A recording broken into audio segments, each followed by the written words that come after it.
దేవాలయం పతిరక్కాళి అమ్మన్ కోవెల్ను సందర్శింపజేయబోతోంది. ట్రింకోమలి వచ్చేవారు తప్పక సందర్శించుకోవలసిన మరో పుణ్యక్షేత్రం పతిర అమ్మన్ కోవెల.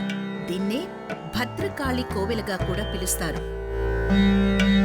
ట్రింకోమలి బస్టాండ్ కు సమీపంలోనే ఉన్న ఈ ఆలయం ఇట్టే పర్యాటకులను ఆకర్షిస్తుంది. ఇప్పుడు మనం భద్రకాళి అమ్మన్ టెంపుల్ కు వచ్చాము.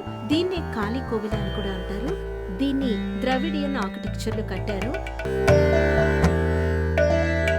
ఒకటి కాదు, రెండు కాదండి, వందల కొలది విగ్రహాలు, అవి కూడా విభిన్నమైన రంగుల్లో ఈ ఆలయ నిర్మాణంలో పొదిగి ఉన్నాయి.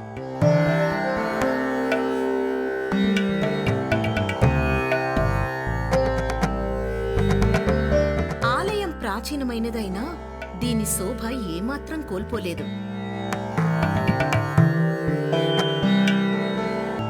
కోణేశ్వర ఆలయం సమీపంలోనే ఉన్న ఈ ఆలయంలో భద్రకాళి అమ్మవారు కొలువై ఉన్నారు.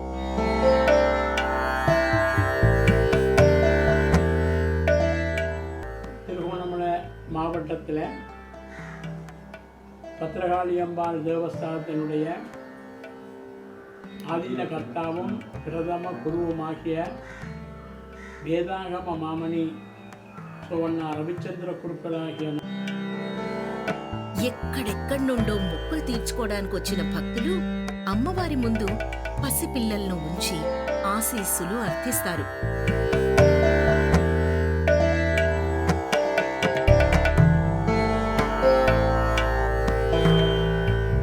ఈ ఆలయ ప్రవేశ ద్వారంపై అద్భుతమైన శిల్పకళా తోరణం సందర్శకులను ఆకర్షిస్తుంది.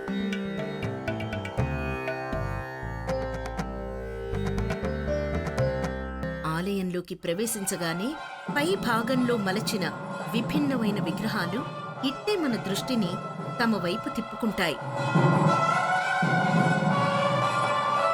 అంతరాలయంలో దివ్య కాంతుల నడుమ భక్తాభీష్ట ప్రదాయినిగా భద్రకాళి దర్శనమిస్తుంది.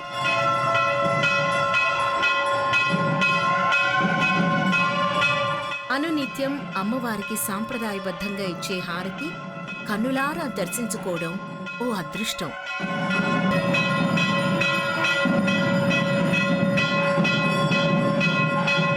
పురాణ ప్రాశస్త్యం గల ఈ ఆలయం శాంకరీదేవి శక్తిపీఠమని కూడా కొంతమంది భావిస్తూ ఉంటారు.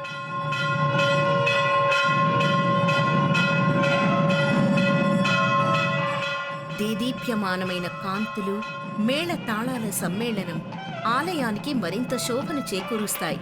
అమోఘమైన శక్తి ఆలయ ప్రాంగణమంతా వ్యాపిస్తుంది. అందరిలో అనిర్వచనీయమైన ఆధ్యాత్మిక అనుభూతిని కలిగిస్తుంది.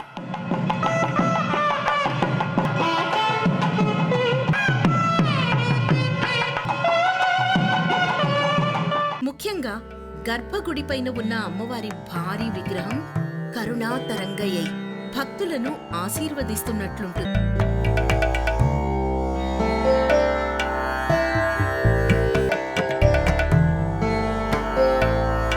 ఆలయంలో పురాణేతిహాసాలను వివరించే అనేక విగ్రహాలున్నాయి. అయితే వీటిని మలచిన తీరు మిగతా దేవాలయాలకు భిన్నంగా ఉంటుంది.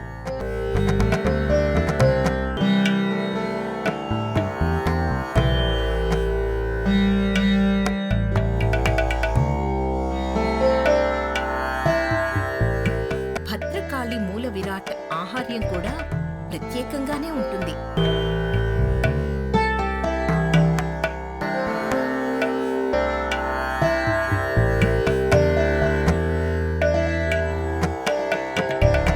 త్రిశూల పాణి అయిన భద్రకాళి దుష్ట సంహారిణిగా, భక్త వరప్రదాయినిగా దర్శనమిస్తుంది.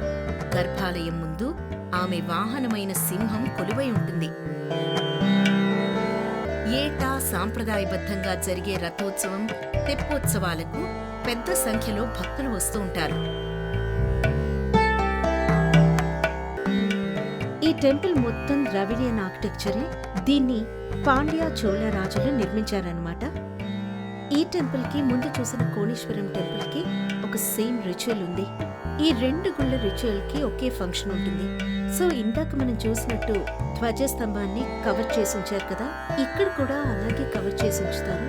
అండ్ ఇయర్లీ వన్సే ఓపెన్ చేస్తారు.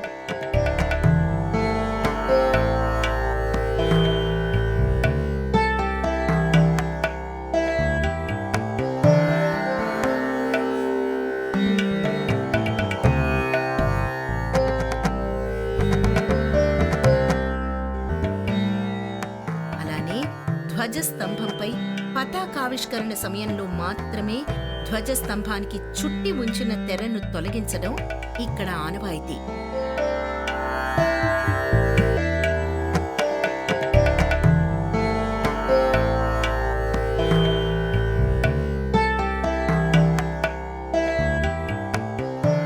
ఈ టెంపుల్లో ప్యూర్ ద్రవిడియన్ ఆర్కిటెక్చర్ ఉంది. దీన్ని పాండ్యులు చోళుల కాలంలో నిర్మించారు. ఇక్కడ చెక్కిన శిల్పాలు మూర్తులన్నీ కూడా ఆ గాథల్ని మనకి స్ఫురింపజేస్తుంటాయి. అంతేకాక ఇక్కడ మనకి ఇతర దేవతామూర్తులు కూడా దర్శనమిస్తూ ఉంటాయి. అదిగో అక్కడ చూడండి, అక్కడ కార్తికేయుడు, ఈ వైపు చూస్తే ఇక్కడ గణపతి మనకు కనిపిస్తారు. వీటి మధ్య మనకి బ్రహ్మ, విష్ణువు, ఇంద్రుడు, శివుని విగ్రహాలు జీవం ఉట్టిపడుతూ ఆ గాథల్ని మనకి బోధిస్తున్నాయా అని అనిపిస్తుంది.